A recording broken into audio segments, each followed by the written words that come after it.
I'm excited and delighted to have the opportunity to speak to Laura today, Laura Marcos.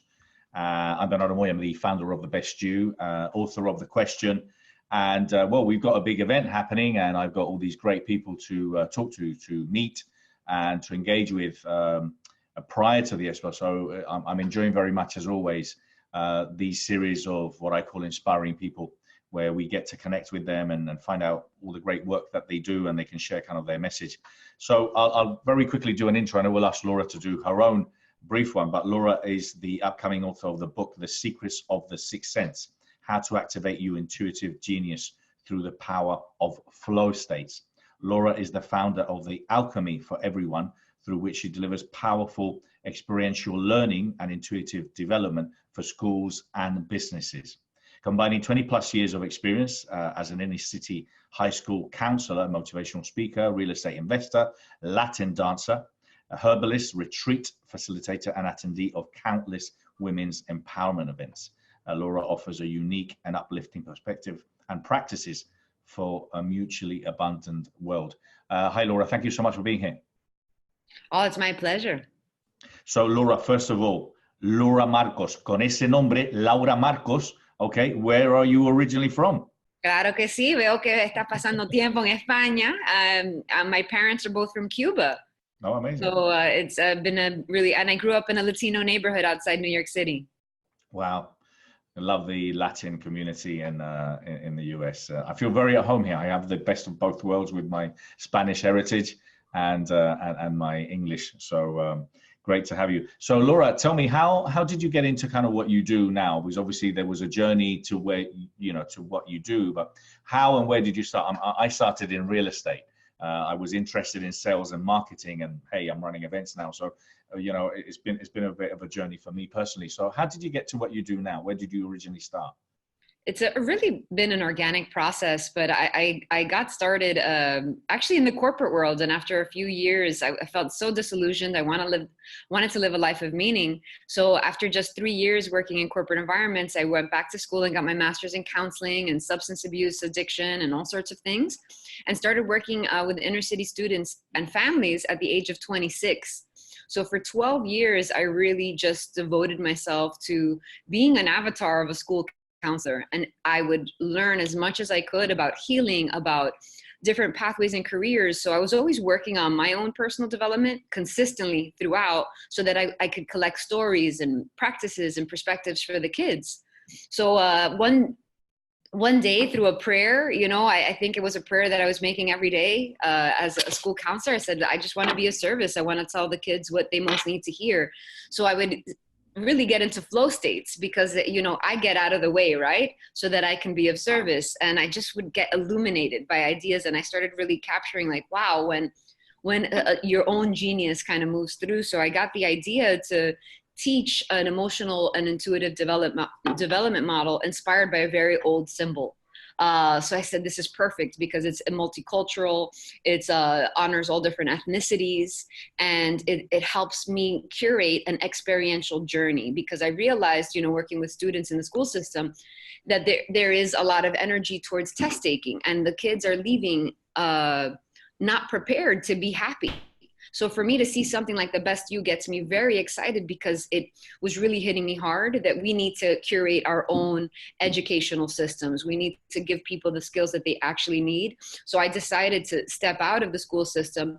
And since then, I've curated about 19 experiential workshops for parents, for students, for business professionals. I've been just doing my first, I just did my first online retreat. My first live retreat in Sedona, where I happen to move. So I've been realizing that I've been tapping into flow states, and all the things that I've been doing have helped me get to a place where now I could really turnkey those skills and help people experience their own genius. But nothing I say means anything. I've got to create an experience for you to come in and actually feel it, so that you could walk away with the teachings. And I'm really, honestly, extremely proud of myself and the work that I've been doing, and getting a lot of positive affirmation from the people I do work with. So it's nice for me to honor my own creative energy, and then be able to share it and say, hey, okay, now run with this. This is for you. This is yours. It doesn't really belong to me.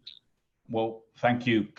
Now, obviously, working with kids is something that's tremendously inspiring, and I believe that kind of as you said, when you're looking at schools and all the things that kids are getting taught, which is all about really testing and some things which are obviously basic knowledge and information that you need, but kind of the educational system has changed so much from when I was at school, and it doesn't seem to have adapted. Well, what's your experience with kind of really connecting with kids in order for them to find that intuition of what they want to do in life? Because unfortunately, a lot of the time, kids and in general, there's very few that, oh, I want to be a doctor, I want to be a lawyer. You do get these kids that know from a very early age what they want to be. So what's your experience with that when it comes down to educating kids and educating the educators as well, because you were in the educational system and you were obviously providing some skills and tools for them to be able to share with their students. What's your thoughts on that?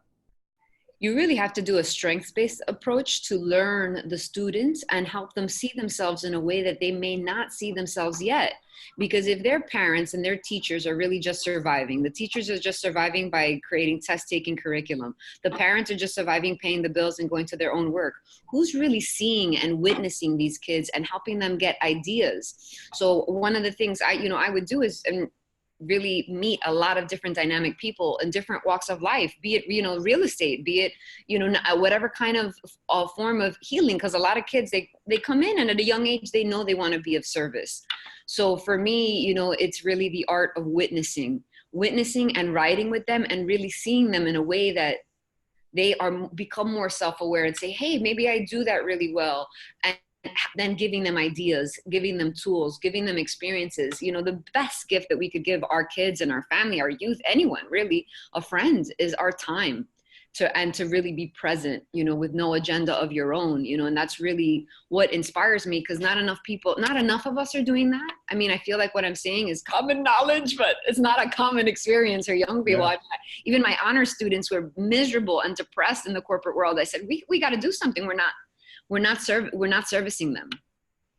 And what does it, what does actually, well, I want to talk to you, what does intuition mean, but what does intuitive education mean? Because I'm a big believer in intuition, and I'm also a great believer that we don't use it enough. And a lot of people aren't aware of their intuition. I mean, I silly things like you're driving, I'll go that way, and I'll say, no, I'm going to carry on. And then I should have gone that way. So sometimes, our intuition is a lot more powerful than we know. But so how, first of all, what is intuition, and how do you teach people to be intuitive? I love this question. I'm going to answer it. But yes, I just want to emphasize too, because I've really been thinking so much about that we spend 1,000 hours in school a year, right? So the average person is spending 12,000 hours in a traditional school system. And when do we talk about intuition? Yet it's a skill that everyone has the ability to tap into and cultivate. So for me, I love that intuition is a word that doesn't have to have one definition. I do this as part of my work, and we do an entire module on it.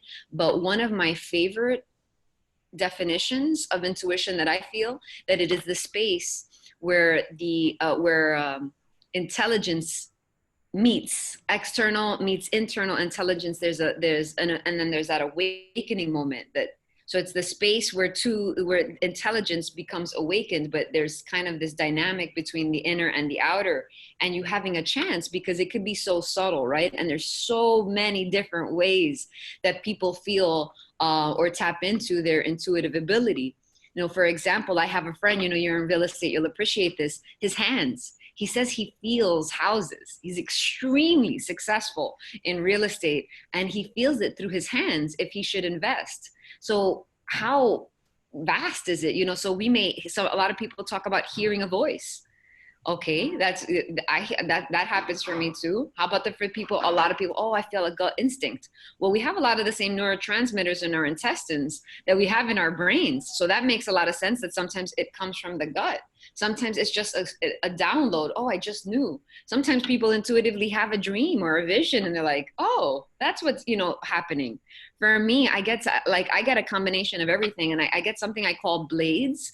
Like I feel a current. It's almost like a current hits me here in right brain, creative side brain, the bottom. So I don't know what that means, but it's a certain way that I've learned to tap into my own language when I get a blade. Oh, call that person. And then I'll call them and they're crying, saying they're thinking about me. So it's vast, because you can imagine for an autistic person, well, how does intuition speak through them?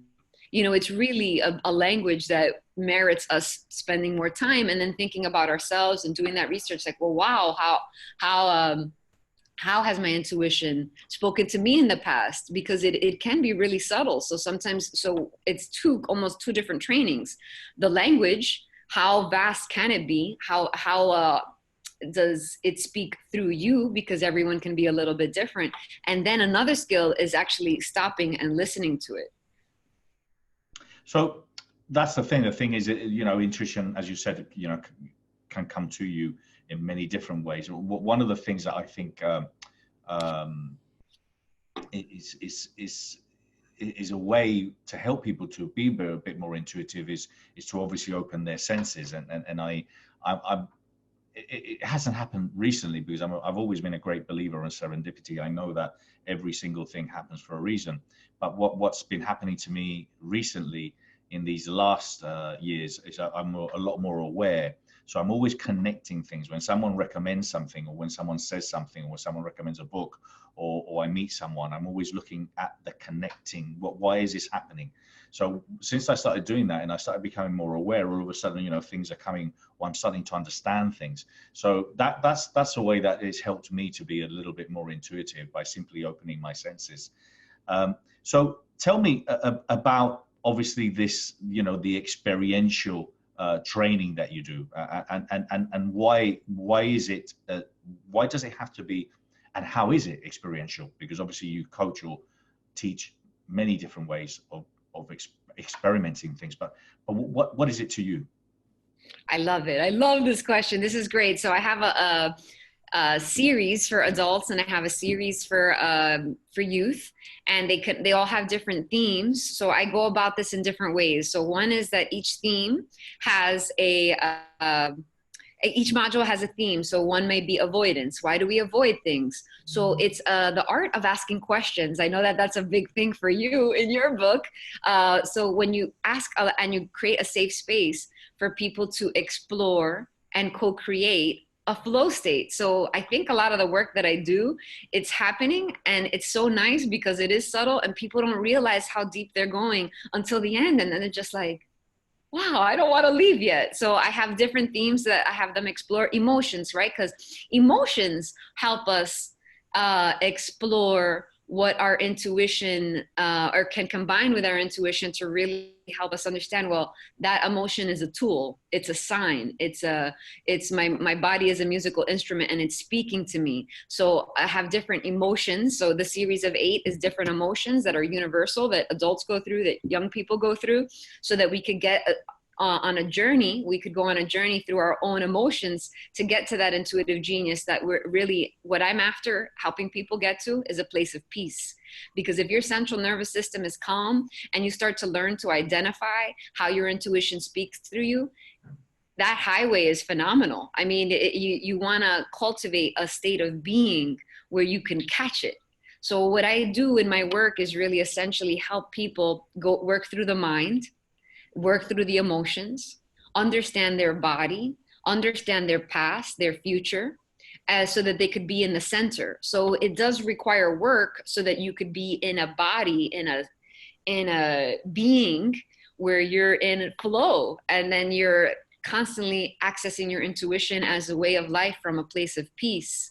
So I introduce perspectives and then practices. I give them tools to get more into their body, because the body is the vehicle through which the inner and the outer intelligence, if we're going to call it right, if we call it that, right, it's the space where awareness, seeking greater awareness, meets within you. So we want to just be in a place, but it's difficult, and the reason this is so challenging is because we're in our mind all the time, and intuition has nothing to do with the mind. It really it has. The more that you can quiet your mind and silence your mind, the more you'll be able to access your intuitive genius. So I really enjoy, and I think that people experience a lot of times regularly with me. Like it's not just in my business work, in my personal life, people that I spend time with, catharsis. give them that breakthrough, give them that catharsis. It's just been natural for me since it was my training and my work and my passion. And I've done so much work around these topics that you got to spend time with people. You got to curate an experience. And I love that my work is really adaptable. Like I could help people adapt to different, or I could adapt to what they need right on the spot because my frameworks are very flexible. So I kind of get a sense of what they may need and then adapt to that. So I want to ask you basically how you help people, i.e. how do you do it? But you were talking about, getting out of our own mind and getting out of our own way and shutting down this internal dialogue. I mean, I talk about it that, kind of, first of all, I believe that a lot of people don't think. I'm just a great believer that they don't think, and they don't think about what they're thinking about. I'm just saying is they do not spend any time, what am I actually thinking about? Or, the moment you start becoming aware of that internal dialogue, and we all speak in different ways, this is killing me. No, it's not. Okay, it's actually not killing you. It's just hurting you at this time and point. So language is so important, and obviously language starts with yourself and your own internal dialogue. And so the first thing is think what you're thinking about. Also, obviously, making sure that whatever you're saying is positive. But how do you shut the mind down? Now, I know obviously meditation and different ways, but how do we shut it down so we can let the intuition sometimes come through? What's your basic tips on that? Oh, Fernando, you gotta come to my retreat. Honestly, it takes a little time. You have to practice it. It is my practice as well to silence the mind, and it is not an easy thing to do. But there are so many things. So again, on my retreat, for example, the 8 modules, I do it within 2 or 3 days, and we have to work through our minds. What's the vocabulary? So I start the vocabulary of intuition, the language of intuition, because we're starting with the mind. Then let's move to the spirit. What's the intention? So the symbol that I wear, it's a wheel. It's a wheel that represents the interconnectedness of things and what's intention. Is it our intention to get more acquainted with our awareness, with our feeling states, with our central nervous system, with how fast our mind is moving? Then, so we go from the air to the fire to the water, which represents emotions. That I could do endless amounts of it. I'm limitlessly creative. Give me a little time. I curate for anyone. This is the emotions. Let's do how many activities can I do on emotions? Endless. Then the physical body. I've been getting a lot of rave reviews on my central nervous system. I'm also an herbalist. I've been healing naturally, going on 13 years, making my own medicine. So I'm, just a wealth of information. And I'm very close to getting my integrated nutrition certification. So for me, I have to take people through their own minds. Yeah. And then they're past. So then the below is the ancestors, above is the angels, and then the center is our alchemist, our magical self, our divine self in presence in our daily lives as a way of life, right? So it's a journey. So then in that last module, I help people get techniques. I've been very blessed to attract teachers. So I had I have a teacher named Steve Brown as well, just a handyman from Sedona who worked as a professional psychic. And I had an experience with him very much what many people seek in gurus and seek in Ram Dass, or, that I have had these experiences of just awakened states, and it helps me help others know that they are capable of it, and you experience it, but then it's the practice of being there every day. So I do have breathwork exercises. I predominantly work with a breathwork exercise to help us silence the mind and really tap into flow. So that's part of what I do in my retreat and some of my workshops. Well, I love it. I love Laura, and I love how passionate you are about it, obviously. But I think, and obviously kind of when it comes down to these things, and that's kind of where I think a lot of times people, and there's nothing wrong with it. We all have to start somewhere. But I do believe that within personal professional growth, there's so many different aspects to becoming a better version of yourself that are essential. I call it the holistic approach, the whole you. Everything that you do is part of who you are. What you eat, what you think, who you associate with, what do you read, what do you believe in, how open are you to learning, how open are you to changes. So all these things are really important. So I get what you're saying. It makes a lot of sense. And obviously someone with kind of your track record where you're bringing so much different expertise, combined can only be as I can imagine. Amazing. So how do you? So what's happening next? What are your projects? What are your current projects, and what are you working on? What's happening in 2020? So I just hosted my first retreat, as I mentioned earlier. It was a phenomenal success. I mean, people were having breakthroughs daily. I'm really, really proud of that. So what the next step is for me to get the retreat as an online group coaching experience. So I'm taking people through the modules 1 week at a time. So it's more spread out. And then I'm also giving them individual attention. And this allows me to reach more people anywhere in the US, because we could do it through Zoom like we're talking now. So that's a big project that I want to focus on. And I am here at the JV Summit with David Fagan in Phoenix, Arizona, a 3-day event that he's curating. And I just got an award last night for this retreat. So I'm actually hosting another one. So in May 14, 15, and 16th in Sedona, I just moved to the beautiful mountains of the Red Rocks in Sedona, and I have a beautiful 5-bedroom home there. So I'm really blessed. I feel like Little Women, I listened to my intuition and I manifested a half acre in front of Thunder Mountain. So I'm just elated that, my life, I'm really demonstrating that I walk the talk and come and stay in my home, and we'll be like family for a few days, and we're going to do this deep work, and I'm going to make it as light filled as possible, but that's going to come in May. And that's enough. I think just the online courses and the retreat right now for me. Oh, and I do work in school as well. So I have more workshops, and I still work in New Jersey. Sometimes I fly out there and work with the inner city students out there, doing work with students in Arizona. So life is very full for me, and I'm loving it. So tell me about the secrets of the sixth sense. Tell me about, this is a book. Yes, it's a book that I'm drafting with David Fagan. Again, he's a book publisher. Yep. So it's going to explain the modules, how I explain the framework, and just like it's the framework for us to sit with, okay, so what part of myself do I need to work on? But it's all interconnected, right? Because the mind affects the emotions affect the body. Everything is connected to our past. What did we inherit to help us create the legacy in the future that we're looking? How do we connect in community? How are we making a difference and being of service? All in alignment, right? And getting to a place, it's a kind of a journey, an intuitive journey to self-mastery. So I'm going to be helping people get techniques and guide them through the practice and perspectives, along with stories, right? Because I'm a storyteller, and I really believe in the power of telling stories. So it'll be infused with that. So that's happening as well. But clearly it's taken me a little time because I'm active. I'm so active in the field. And you're going to be speaking at the expo, the Best You Expo, in March in LA. We're very excited to have you there. So tell us, what are you going to be sharing, and why should people come and see you over there? Well, they should definitely come, and I want you to come to my workshop too. So I'll be doing some demos and just helping people, giving them exercises. We're going to practice how we tap into our intuition and having a nice conversation about how vast the language is. So I'll be giving people some tools. They'll walk away with a tool from the workshop in which they could learn a very simple techniques that's extremely powerful, that I've been practicing for years, in how to make decisions on the spot and using their body, and no one in the room has to know exactly how they're doing it.